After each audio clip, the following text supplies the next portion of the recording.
अल्लाह तबारक व तआला जे महबूब नबी करीम सल्लल्लाहु अलैहि वसल्लम जंजा उम्मती रबिउल अव्वल जे महीने में तवा सा जे महबूब नबी कायनात सरदार यतीम जे यार इमामुल अंबिया सय्यदुल अंबिया सय्यदुल अव्वलीन वल आखिरीन हज़रत मोहम्मद मुस्तफ़ा करीम सल्लल्लाहु अलैहि वसल्लम जंजी विलादत किया अता मां सोन बयान कया मां के केड़ी ताकत है जो मां सोने मोहम्मद जो शान बयान कया। अल्लाह तबारक व तआला पंहिंजे महबूब नबी जो जिक्र अगमी करे छॾियो हुयो। अल्लाह जे कुरान ऐलान कयो मसलहुम फित तौरात व मसलहुम फिल इंजील। अल्लाह तबारक व तआला जे महबूब नबी उन जे जमात जो जिक्र अल्लाह तबारक व तआला अगन किताबन में करे छॾियो हुयो। दुनिया वारो दुनिया के इंतजार होयो आखिरी नबी जो इंतजार होयो जंहिंजे लाइ फरमाए सोने मोहम्मद मुस्तफ़ा जे लाइ फरमाए त सोना मोहम्मद मुस्तफ़ा मां वनन के पैदा न कया हजरन के पैदा न कया शजरन के पैदा न कया भाई के पैदा न कया वनन टिड़न के जीत जड़न के पखिन के पैदा न कया जे कदे सोना मोहम्मद तोखे पैदा न कया। यो सोनो मोहम्मद मुस्तफ़ा अल्लाह तबारक व तआला जे महबूब नबी जे लाइ कहे शायर ही चयो आहे नामे मोहम्मद से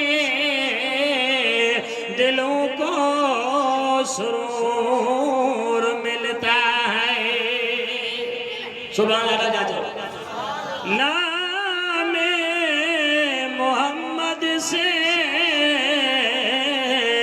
दिलों को सुरूर मिलता है निगाह फिक्र को सुरूर मिलता है। नसीब कैसा भी हो नामे मोहम्मद लेकर खुदा से जो भी मांगो जरूर मिलता है। हजरत उमर बिन खत्ताब रज़ियल्लाहु ताला अन्हु फरमाइन था जॾहिं दुनिया में दुआ मथे वञे थी आसमान जे तरफ वञे थी अल्लाह तबारक व तआला जे बारगाह में जॾहिं वञे थी ज़मीन आसमान जे विच ते बीही रहंदी आहे आसमान ते मथे न चढ़ंदी आहे। इन जे करे जॾहिं मुंहिंजे मासूम मोहम्मद जे मथां दुरूद पढ़ंदो अल्लाह तबारक व तआला उन दुआ के मथे पुॼाईंदो आहे। तॾहिं फरमाई त नामे मोहम्मद से दिलों को सुरूर मिलता है।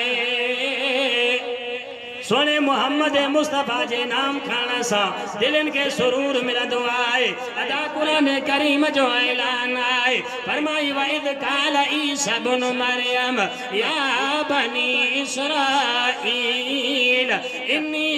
रसूलुल्लाह इलैकुम मुसद्दिक़न लिमा बैन यदैय मिन तौरात। अल्लाह तबारक व तआला जो कुरान फरमायो मुझे हथ में कुरान आए अल्लाह जे कुरान ऐलान कयो त ईसा अलैहिस्सलातु वस्सलाम इहो फरमाए तो मां तव्हांजे बनी इसराईल मां तव्हांजे रसूल थी करे आयो आहियां मां तस्दीक थो कया मुसद्दिक़न लिमा बैन यदैय मिन तौरात मां तस्दीक थो कया तौरेत खे मञण वारो आहियां ऐं तव्हांखे ख़ुशख़बरी थो ॾियां कहिड़ी ख़ुशख़बरी छा जो कुरान ऐलान कयो आहे अञा मुंहिंजो मासूम मोहम्मद आयो न आहे अञा माउ जे पेट में न आयो आहे 570 साल मुंहिंजे सोने मोहम्मद मुस्तफ़ा जे अचण जा तराना पिया ॻाइजनि। अल्लाह जे महबूब नबी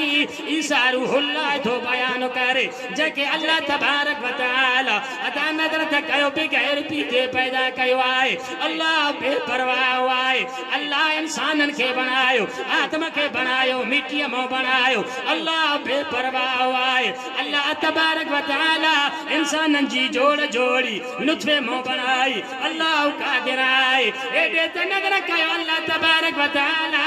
ईसा अलैहिस्सलातु वस्सलाम के बगैर पीजे तो पैदा करे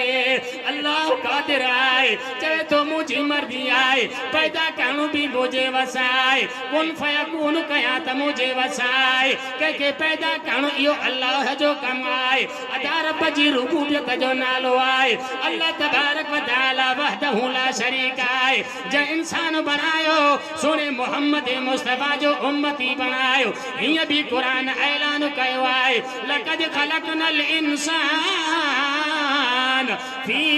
अहसन तक़वीम अल्लाह तबारक व तआला इंसान के सोनो बनायो मखलूक सारी सोनी आए पर अल्लाह इंसान जो शान बुलंद कयो आए इंसान छाजे ला तू पैदा चलाए यो भी कुरान ऐलान कयो कुरान तो फरमाए वमा खलक़तुल जिन्ना वल इंस इल्ला लियअबुदून हाजी साहब साईं इमदादुल्लाह फलपोटो 8 ॾींहं पहिरियों हरम थी आयो आहे मुझे सोने मोहम्मद मुस्तफा जे रोदे जी ज़ियारत करे आयो आहे अदा नज़र कयो अल्लाह तबारक व तआला जे मासूम मोहम्मद ते जेको कुरान नाज़िल थियो कुरान जो इहो ऐलान आहे मां इंसानन खे बनायो जिन्नन खे बनायो पंहिंजे इबादत जे लाइ बनायो इंसान गुनाह ते नाज़ न कजाए वॾाई न कजाए दौलत अची वञे त नाज़ न कजाए मिल्कियत अची वञे त नाज़ न कजाए अल्लाह तबारक व तआला मिल्कियतन वारे खे खजानन वारे जे खजानन खे मिट्टीअ में दबाए छॾियो नाओ निशानो ख़त्म करे छॾियो रब जी कुदरत आहे हेॾा मूसा अलैहिस्सलातु वस्सलाम दरिया ते बीठो आहे समंदर ते बीठो आहे अॻियां पाणी आहे पोयों फिरौन जो लश्कर आहे अल्लाह बेपरवाह आहे मूसा के पंहिंजा उम्मती चवनि था इन्ना लमुदरकून हाणे काॾे वञूं ॿुॾी वेंदासीं अल्लाह तबारक व तआला जे कुरान ऐलान कयो काल कल्ला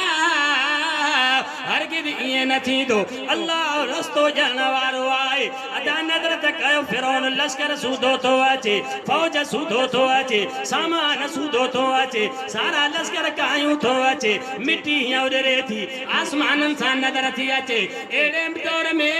अल्लाह तबारक व तआला मूसा जे उम्मतनि खे रस्तो थो ॾे 12 रस्ता बनाए करे मूसा खे किरास थो कराए अल्लाह फिरौन खे घुराए करे उन पाणीअ में गरक तो कराए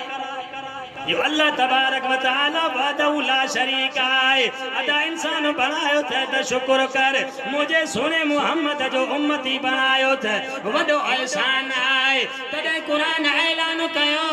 व इज़ क़ाल ईसा इब्न मरियम या बनी इसराईल इन्नी रसूलुल्लाह इलैकुम मुसद्दिक़न लिमा माजे का आयत पढ़िया इन जी माना था कयो अल्लाह जे कुरान जो ऐलान आए सोने मोहम्मद मुस्तफा के सोने इब्राहिम खलील जे दुआ जो असर आए सोनो मोहम्मद मुस्तफा असा जे सोने हजरत ईसा अलैहिस्सलातु वस्सलाम जे बिशारत जो समर आए अल्लाह तबारक व तआला जे कुरान फरमायो ईसा अलैहिस्सलातु वस्सलाम अगमी चयो त मां खां बाद में मिन बाद इस्मुहु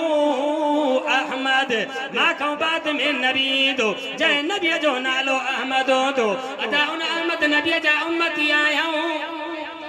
जय नबी के अल्लाह तबारक व तआला कायनात ला रहमतुल लिल आलमीन करे मोकलियो वो रहमतुल लिल आलमीन नबी नजर त कयो कदे उन जे मथो ओज उसलाया था वञन वा रहमतुल लिल आलमीन नबी अल्लाह तबारक व तआला तो के कायनात ला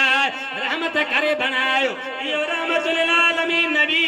जे जे मथो पथराव करायो तो वञे अल्लाह तबारक व तआला जे महबूब नबी जे जिस्म अतर मरत मुबारक वही थी वञे इहो सुनो मोहम्मद मुस्तफा जेको बातिन में रोई करे उम्मत जे लाइ दुआऊं घोरे इहो सुनो मोहम्मद मुस्तफा जे जे आंगुरनि मझो पाणीअ जा जिस्मा जारी थी वञनि इहो तव्हां सां जो सुनो मोहम्मद मुस्तफा जे जे सुने मोहम्मद मुस्तफा जे इशारे जे ते बोह कलमा पई पढ़े इहो सुनो मोहम्मद मुस्तफा जे जे सुने अतर चिरे के धक जो लगी वने कड़ो लगी वने रत मुबारक निकरी अचे चंद मुबारक शहीद थी वञन इहो सुणो मोहम्मद मुस्तफा रात टाइम आए इबादत था कन अल्लाह जे सामूं बीठान कदे सजे में बीठान कदे नमाज में कदे रुको में बीठान तिलावत कन था जदे तिलावत कन था अल्लाह तबारक व तआला जो मासूम मोहम्मद जदे कुरान पढ़ंदो अल्लाह जे तरफों ऐलान थींदो जिब्रील अमीन पियो अचे रहमतुल आलमीन नबी के उतारे तो रात जो टाइम आए रात जो टाइम आए सोना मोहम्मद उत रात जो टाइम आए कुरान मजीद पढ़ अल्लाह तबारक व तआला जे मासूम मोहम्मद फरमायो जिब्रील रात जे टाइम में जो मां कुरान पढ़ा